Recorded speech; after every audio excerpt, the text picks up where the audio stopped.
afternoon, and welcome to the Blaze Ahead webinar series. My name is Damian Donaldson, Director of the Professional Development for We Will Rise organization, and I will be your web event coordinator for this evening.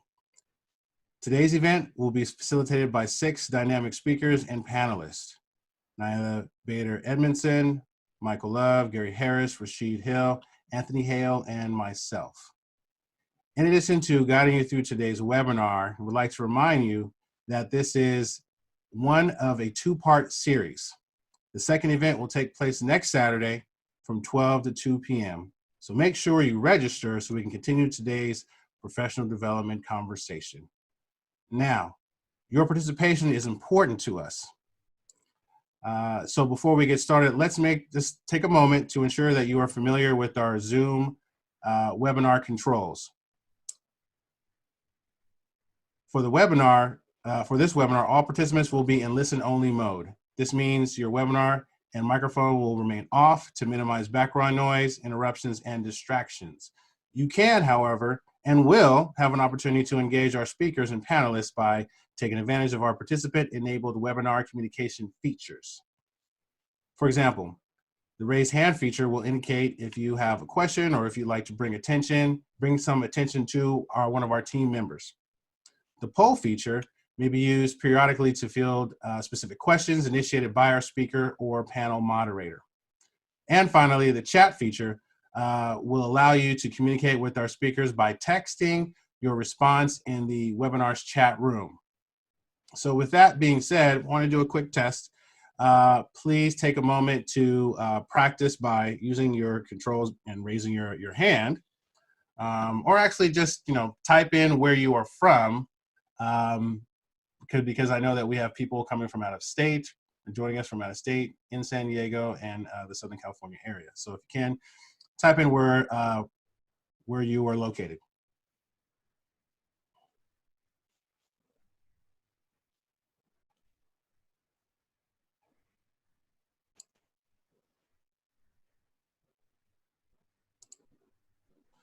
Okay, here. Okay, so let's move on. I'll make sure that you know that this event is brought to you by the We Will Rise organization. This is an organization that was founded in 2017 by 2 friends, Mike Love and Gary Harris. These 2 individuals are, again, from East San Diego, and they have participated in numerous events, community development events, grassroots organizations to really focus on Black men in general, but to also turn that energy back to the community and help out the community at large. And we are a part and a collection of this evolution for the last three years, hosting several events.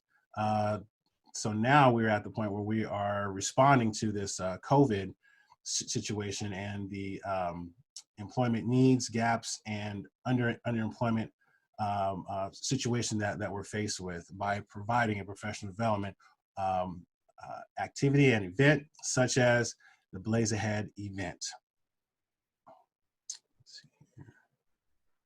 Now that we have covered all of that, I want to make sure that we have a chance to transition over to Gary Harris, one of the co-founders of We Will Rise, coming out of San Diego.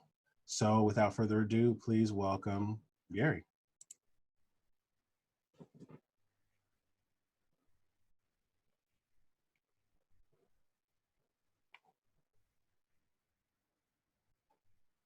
It's like you're on mute, Gary.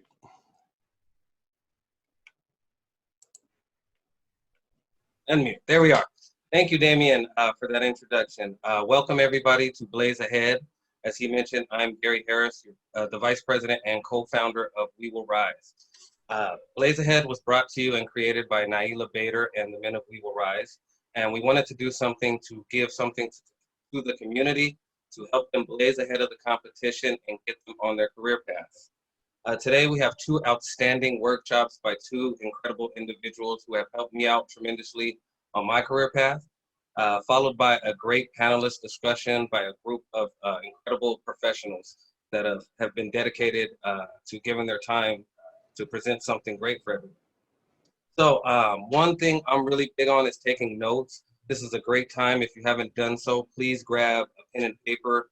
You will get great information thrown at you today. So you want to be sure that you are able to jot some stuff down, as well as if you have a question that you can't submit in the chat box at the time, to be sure to write it down and submit later. So let's jump into it.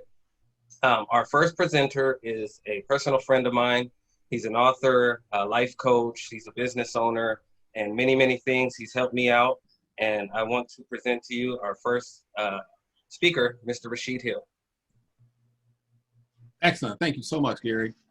Yeah, I appreciate that. It's always a pleasure working with you and just being around you. Your energy is so high, so good. So it's just awesome that we have the opportunity to be here today and working with you. And like I said, giving appreciation to Naila for bringing this to our attention and really helping us to have a lift off. So welcome to Blaze Ahead, the beginning of an amazing career readiness exploration. Today, I will deliver the first in a series of exciting and informative presentations to get you job search focused and interview ready.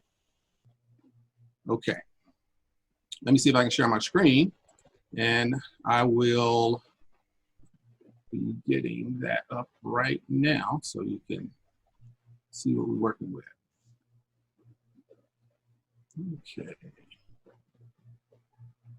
All right, 1 second. All right, there we go. So like I said, I'm Rashid Hill, and I'll be talking about the job search during the COVID-19 and post-pandemic. I'm an Air Force veteran with over 15 years in DoD as a civilian, in the civilian service, as not as a military. I did military a few years, and I did about 15 years as a management in DoD as civilian, with experience in recruitment, staffing, and career coaching. Currently, I spend most of my time handling coaching and mentoring with veterans that are transitioning from the military into civilian positions or civilian lifestyle. So today, let's talk about the agenda. We're going to talk a little bit about metrics. We're going to talk about social media, datafication, COVID-19, and the effects of COVID-19 on the employment scene. College grads, we'll talk a little bit about what happens when you graduate. Here's some resources that you can use. We talk a little bit about job search for recruiters and recruitment agencies.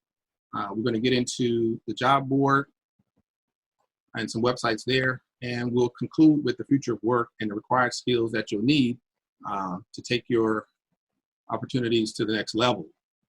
So one thing I want to talk about before I get into the statistics is just a little background and some context. We here are in the midst of a crisis that is unseen in the history of the world. With this pandemic, in the US alone, there are challenges that have increased the pressure and forced more than 40 million Americans to file for unemployment in about a 4-month period. We know that as of this week, they got that number down to about 1 million, or a little less than 1 million still filing for unemployment per week. As incredible that is to me and you, there are so many watching right now that either have lost their jobs, have no job to return to, or in jeopardy of losing what they had before COVID-19 and prior to the riots and the fires that we all saw on the news. So many of you have applied and been applying this year, but yet you have not got that call back, and you're probably wondering what's going on. This is where We Will Rise comes in with Blaze Ahead. To set the stage, let me give you the top reasons why your job search may not be working for you. Number one, automated systems. Your resume doesn't have the relevant information the AI is trained to identify. So they're using automation to identify keywords and key terms in order to vet your resume before they even think about an interview. And we'll talk a little bit more about automation later. The second thing is waiting on the process to work. You update your LinkedIn profile with looking for a job. Interesting enough, people do that. And then you wait for a recruiter to reach out to you. Well, you must be aggressive. Looking for a job is a full-time job.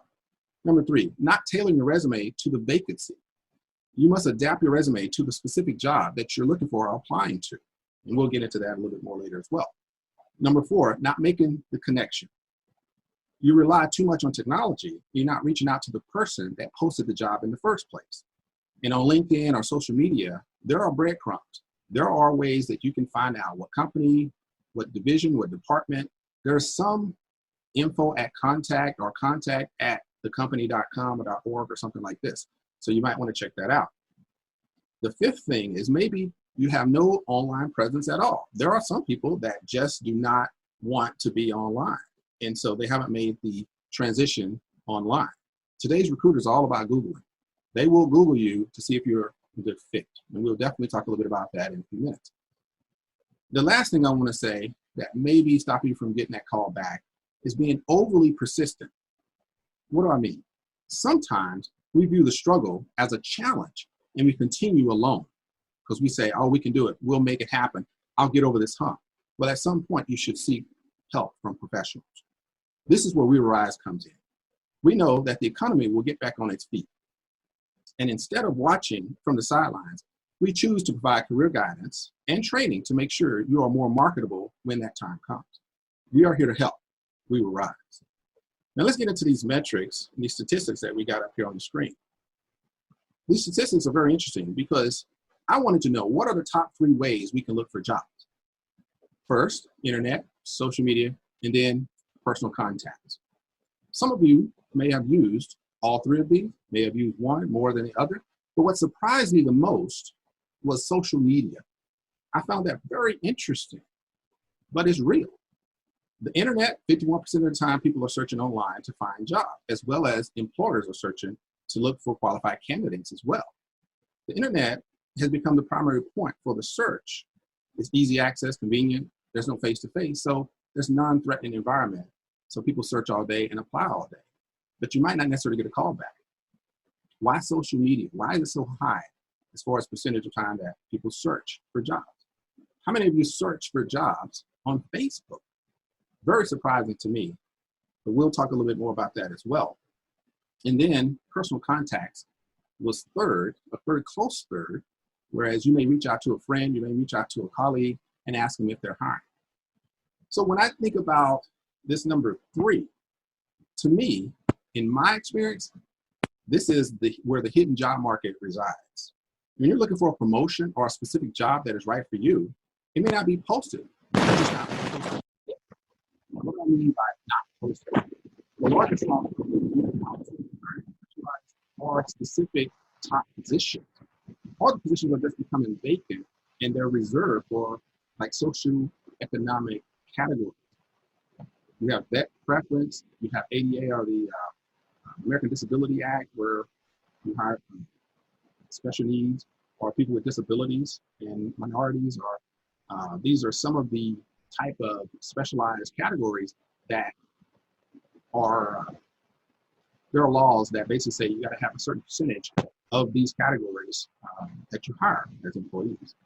And so for the government, which I work with, these are critical and they are very high up on the list of recruitment.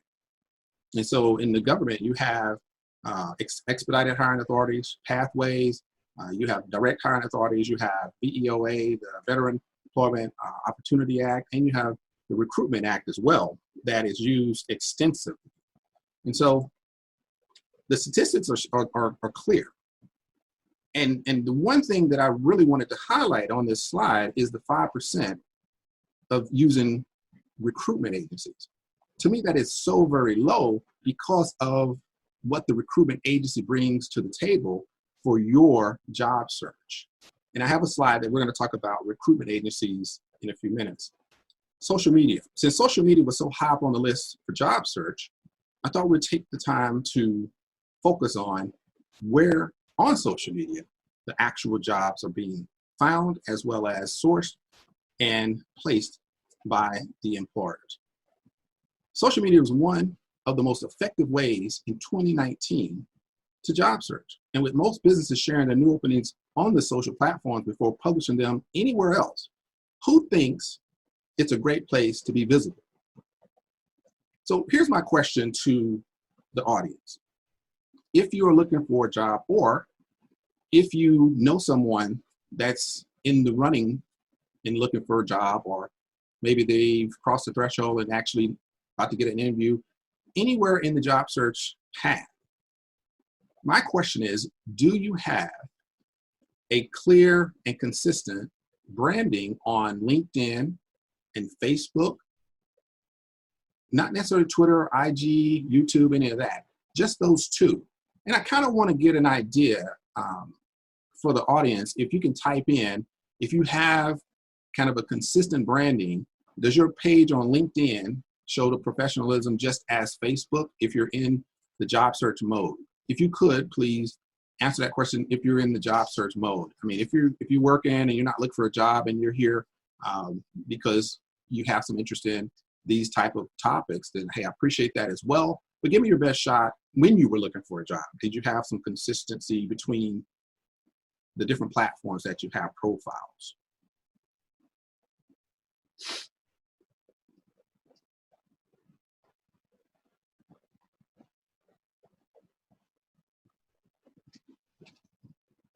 Okay.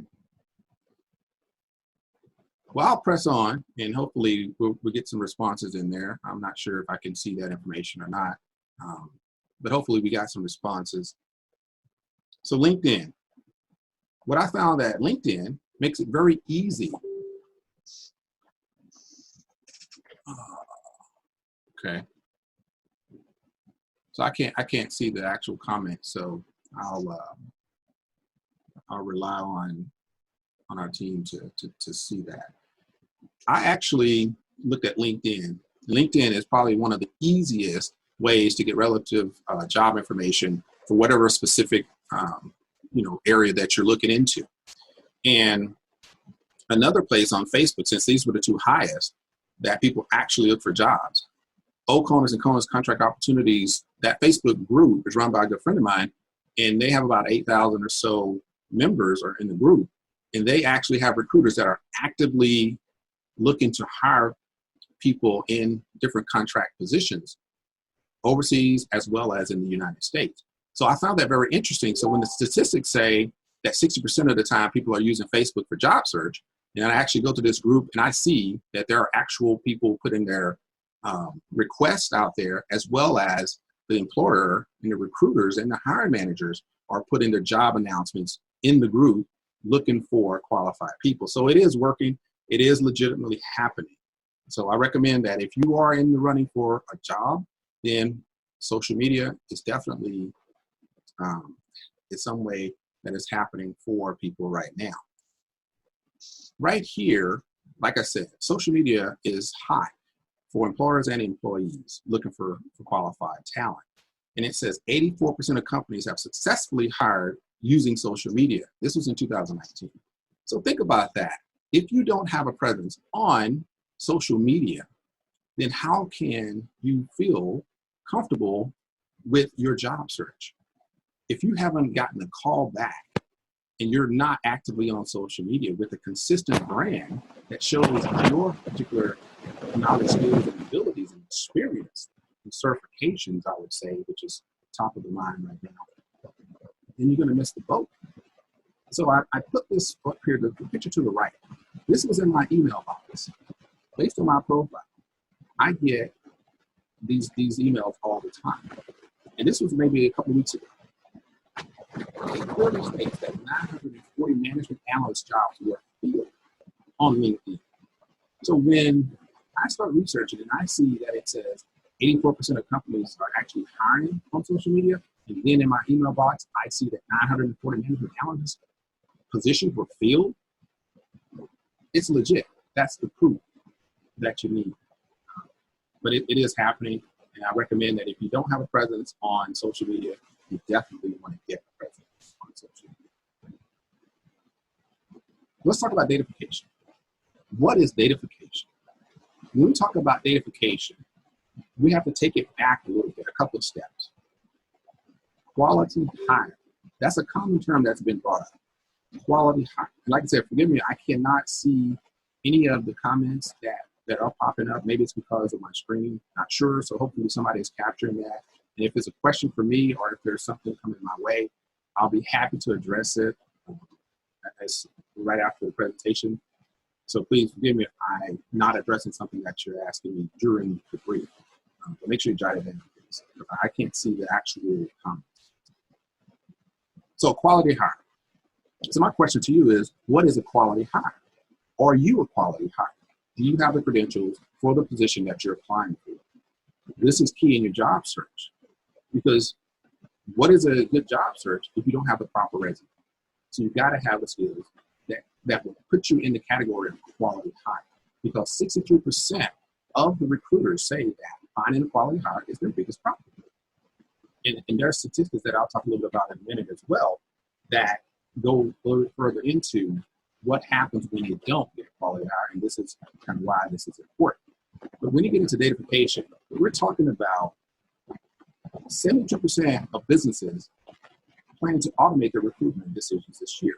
So some of them, they're already using AI and machine learning automation to scan resumes. And I think we understand that. And those keywords and key phrases, key terms are being pulled, and that is what kind of moves you to the next phase of the recruitment process. But guess what happens most of the time?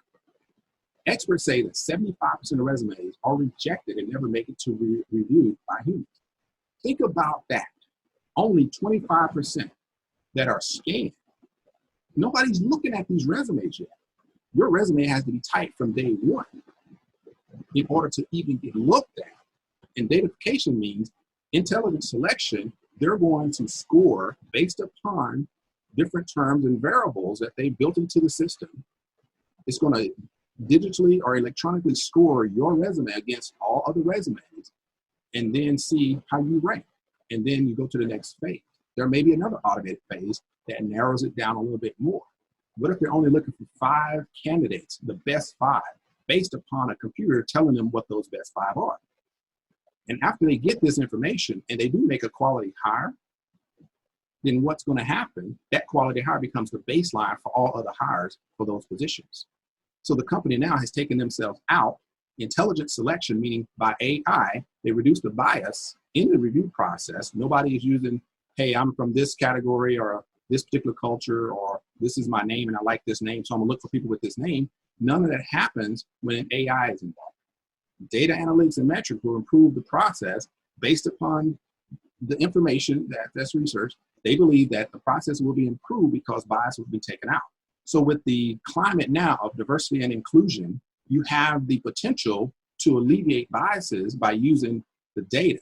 And the data will be formulated into analytics and metrics to create this datafication checklist. They believe that with datafication, using that as a tool will achieve greater efficiency and effectiveness in the recruitment process. That will definitely be a culture shift for HR and any behaviors within that particular category. So here's one statistic that I found very interesting. Over 27% of new hires leave their new job within 90 days. 90 days. And basically the company polled about 200 people to find this out. The other interesting fact or statistic, because we've got to understand statistics, almost half of employees, half of the employers believe new hires fail to live up to expectations more than 80% of the time. So put that into context. 1, they're looking for a quality hire and they say it's a problem. 2, they're trying to take the bias out. 3, 80% of the time, new hires fail to live up to expectations.